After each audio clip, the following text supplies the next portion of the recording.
আজকে একজন রোগী সুস্থ হয়েছেন, আমরা আপনাদেরকে পরিচয় করেছি। আপনারা দেখেন ওনার এখানে এই যে কাঁটাটা ছিল, এখানে অপারেশন হয়েছে, এরপরে এখানে অপারেশন হয়েছে। ওই রোগী মোটামুটি আল্লাহর রসের সময় আমি এই যে ধরছি, উনি কোনো ব্যথা ট্যাথা পাচ্ছেন না। বিশেষ করে আপনি কি ব্যথা পাচ্ছেন না? আল্লাহর রসের সম্মতে আপনি কি এখন সম্পূর্ণ সুস্থ? কয় মাস চিকিৎসা হয়েছে আমার এখানে? 4 মাস চিকিৎসায় সম্পূর্ণ সুস্থ হয়েছেন। এই তো হলো আপনার আগের রিপোর্ট নাকি? এখানে ক্যান্সার ধরা পড়ছে নাকি?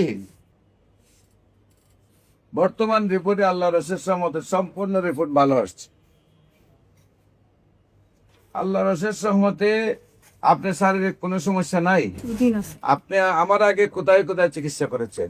আপনার আগে আমি আর কোথাও যাওয়া হয় নাই। আমাকে ইমো থেরাপি দিতে বলছিল, আমি সেখানে যাইনি। যেন আমার ছোট একটা বাচ্চা আছে, তারা আমাকে বলছিল আমার বাচ্চা থেকে 1 মাস দূরে থাকতে হইব। আমি এই ভয়ে আমি ইমো দিতে যাইনি। আমি মোবাইলের সন্ধান আপনার এই আপনার কেমোথেরাপি দিতে বলছিল কোন হাসপাতালে? এটা বলছিল গ্যাস্ট্রো লিভারে। তারপর আপনারা দেন নাই, চলে আসছেন আমার কাছে। এখন আপনি সম্পূর্ণ সুস্থ? জি স্যার, এখন আমি সুস্থ স্যার। আমি আগে আপনার যখন আসছিলাম তখন আমি অনেক অসুস্থ ছিলাম। আমাকে বিজন দূরা নিয়ে আসছিল, এমনকি আমি শুলে কোনো সত্যি পেয়েছিলাম না, কোনো খাবার খাইতে পারি না। খাবার খাইতে গেলে মুখ দা খাইছি, নাক দা বাড়িছে। এমনকি ওষুধটাও 2টি মুখ দা খাইছি স্যার, নাক দিয়ে বাড়িছে। এখন আল্লাহ দিলে আমি অনেক সুস্থ স্যার। আপনার খাবার মুখিতে ঢুকাইলে নাকিতে বের হয়ে গেছে। আমাদের ওষুধও খাইতে গেলে মুখিতে ঢুকাইছেন, নাকিতে বের হয়েছে।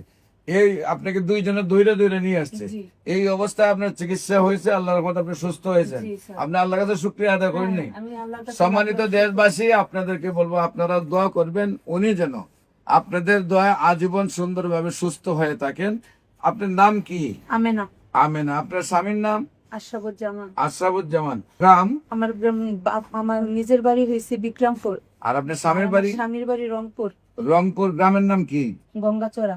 গঙ্গাচড়া। থানা? গঙ্গাচড়ায় পড়ে থানা। জেলা? স্যার আমি তো শ্বশুরবাড়ি আপনার কি হয়? কম যাওয়া। গ্রাম কোথায়? এটা আমার তো বাড়ি বিক্রমপুর। আপনাদের হলো আপন বোন? যেখানে বিয়া দিচ্ছেন এই জেলার নাম কি? ওই আমার শ্বশুর বাড়ি যাওয়া হয় না আমার। আচ্ছা, এখন কি উনি আপনাদের নিয়ে থাকেন? হ্যাঁ, আমাদের গ্রামের বাড়িতে থাকেন? না, ঢাকা উত্তর থাকে। ও, আপনার ঢাকা উত্তরখান থাকেন। বিশেষ করে ঠিকানাটা আমরা ওই জন্যই বলি যে মানুষ যাতে আপনাদেরকে গিয়ে দেখতে পারে। ঠিক আছে? এখন বর্তমান স্থান ঢাকা উত্তর। ঢাকা উত্তরখান থাকেন আপনারা? ঢাকা উত্তরখান বিশ্বের মাঝের পাশে।